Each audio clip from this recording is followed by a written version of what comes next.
अभीर ने बताया 15 दिन पहले चारू के साथ हुए हादसे का बड़ा सच। चारू के हादसे के बाद अभीर ने किस तरह से अपनी जान पर खेलकर चारू की जान बचाने में लगाई थी अपनी जान की बाजी, लेकिन नहीं बचा पाया चारू को। ये सच्चाई आते ही सामने में पोदार्स परिवार पर टूटा पहाड़। जी हाँ दोस्तों, सीरियल ये रिश्ता क्या कहलाता में आएगा जबरदस्त ट्रैक आने वाले अपकमिंग एपिसोड काफी ज्यादा इंटरेस्टिंग और काफी ज्यादा धमाकेदार होने वाला है। आने वाले अपकमिंग कहानी में आप सभी को देखने को मिलने वाला है जहां पर क्यारा को तो डांट करके अभीर वहां से भगा देता है, यानी कि ये बोल देता है कि उसे चारू और अभीर के रिश्ते के बारे में पूछने का उसे कोई हक नहीं है। और ये बात सुन करके क्यारा काफी ज्यादा डर जाती है और वो बहुत ज्यादा नर्वस हो जाती है और क्यारा वहां से चली जाती है। लेकिन यहाँ पर जब क्यारा की आंखों में आंसू मनीषा देखती है तो मनीषा पूछते हुए नजर आती है कि उसकी बेटी क्यों रो रही है, जहां पर क्यारा बताते हुए नजर आती है कि माँ, मैं मेरे साथ चाहे जो कुछ किए हैं अभीर ने, लेकिन यहाँ पर मेरी बहन की शादी उनके साथ है और उसका हाल चाल लेने का मुझे पूरा हक है, क्योंकि हम दोनों बचपन में साथ रहे हैं और हम दोनों एक दूसरे की परवाह करते हैं। और यहाँ पर ये बात जब बोलेगी तो मनीषा कहेगी जरूर, क्यों नहीं कर सकती। तो फिर यहाँ पर बताती हुई नजर आएगी कि अभीर उसके साथ इस तरह से बिहेव कर रहा है और मेरी बहन के बारे में बता नहीं रहा है।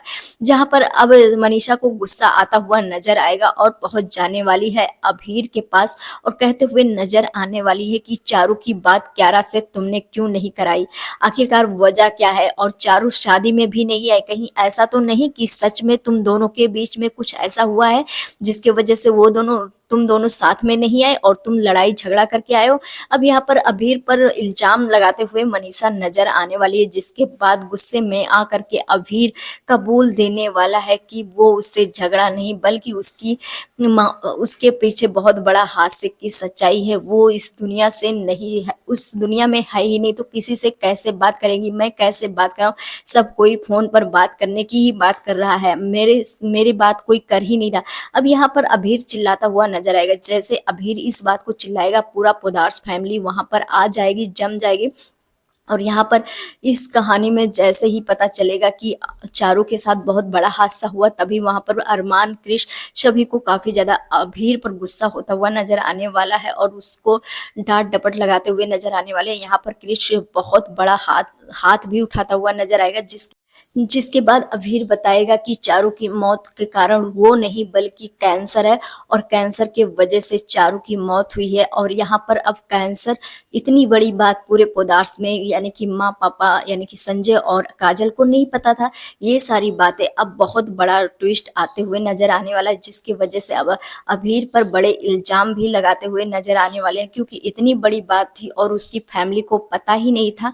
ये कैसे हो सकता है। अब यहाँ पर कहानी और भी ज्यादा ट्विस्ट लेता हुआ नजर आएगा, जहां पर आप सभी देखेंगे कि चारू की मौत का इल्जाम सीधा सीधा अभीर पर ही लगाते हुए नजर आएंगे। लेकिन यहाँ पर अब ये सारी चीजें जापान जाकर के कंफर्म होते हुए नजर आने वाली है, जिसके बाद आप सभी देखेंगे जापान से, यानी कि जितने लोग जापान में हैं सब लोग वापस आते हुए नजर आएंगे। लेकिन सुरेखा की वापसी नहीं होगी, क्योंकि सुरेखा की भी मौत दिखा दी जाने वाली है आग लगने की वजह से, जिसके बाद इस शादी का फंक्शन तो रुक ही जाएगा। लेकिन अब यहाँ पर कहानी एक अलग ही मोड़ लेता हुआ नजर आएगा। आप सभी कितना ज्यादा एक्साइटेड है हमें कमेंट सेक्शन में जरूर बताएं। मिलते हैं नेक्स्ट वीडियो में। बाय।